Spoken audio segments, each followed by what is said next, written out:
Basically, I was doing therapy work on a client down south at Wollongong, and I got a message that my son Talon, who's just 5, had been taken to hospital. They said he had a mass on his brainstem. It took me 5 minutes to look up a research paper. I knew he was terminal before I saw him. I spent the next 6 weeks with him in the neurological ward, sleeping on the hard couch next to him, taking him to radiotherapy. And I document everything. Photos, kept him happy. And documenting his journey through radiotherapy, I talk him through it.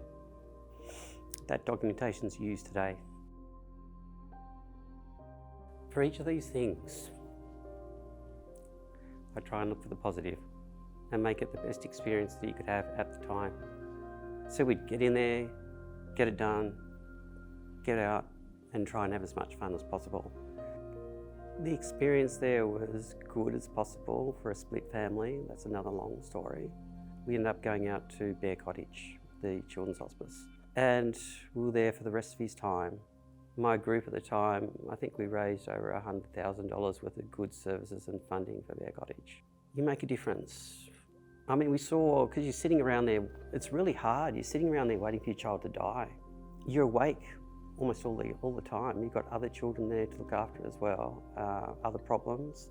Being a person that I like to do things, I like to fix things. For example, the woolen rugs that the children were on, the sheep's skins, they were like tatty old things, blah, blah, blah. Spoke to my group, we wrote a post and all the rest of it. I think it's Meriton, Australian. They arrived with a huge container. And they have this thing out at Bear Cottage where when a child dies, they put butterflies on the door, so you know. And also it's free, it costs nothing. It's all funded by the government and actually private as well through Westmead Hospital. So you can go there as long as you actually need as a family. Because we talk.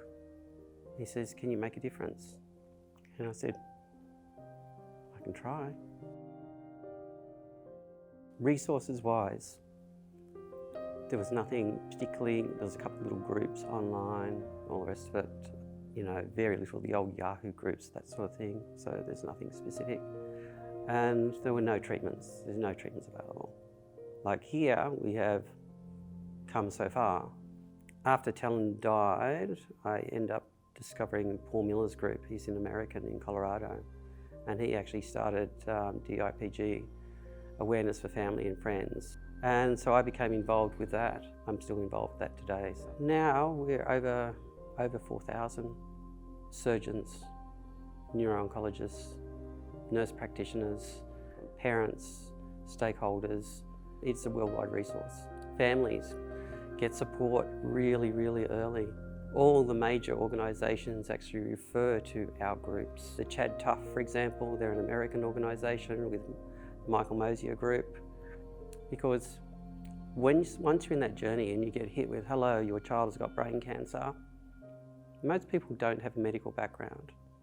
The medical community are really nice, actually. Talon's brainstem is actually a live cell line at the CCIA, the Children's Cancer Institute of Australia. He was one of the very first actually live cell lines for them to actually have. I think he was the second one. We're still really on the early days of molecular medicine. When I talk to the major practitioners and so forth in the world that are actually doing this, they all recognise this as well. The problem is that the doctors know this, they're restricted by their industry. There's been a lot of siloing insofar as information and tissue sharing is concerned, but that's gradually coming together with Biobanking Australia, for example, with Talon's and the other cohort at CCIA. Their neural tissue was priceless, okay, because they didn't have anything to work on. It helps people. It makes the difference. Government in some ways is like flogging a dead horse. As much as they really, really want to do something, they don't seem to do it. A lot of it is lacking traction. We would like to see more funding. It could be anyone's child, it could be your child. He's my little Gemini buddy. Talon was just switched on. We'd sit on the couch and I'd go, okay, who wants to cuddle? And he'd be like, bang. He had the most sweetest personality. And, you know, he was beautiful. Talon was an amazing, beautiful young man who I loved to the moon and back, the stars and back. Those are the special times. Having him, you know, born at home, being there for his first breath, and I was the one there for his last. It's nice, we want our children to be remembered because they're our legacy. And again, it's making a difference. Making a difference is what really, really counted. Otherwise, I think I'd just be a basket case. And I'm keeping my promise. And that's what we need to do for all our DRP children, to the point where, you know, we said, one day we hope these groups close, that we don't need them anymore because there's a cure.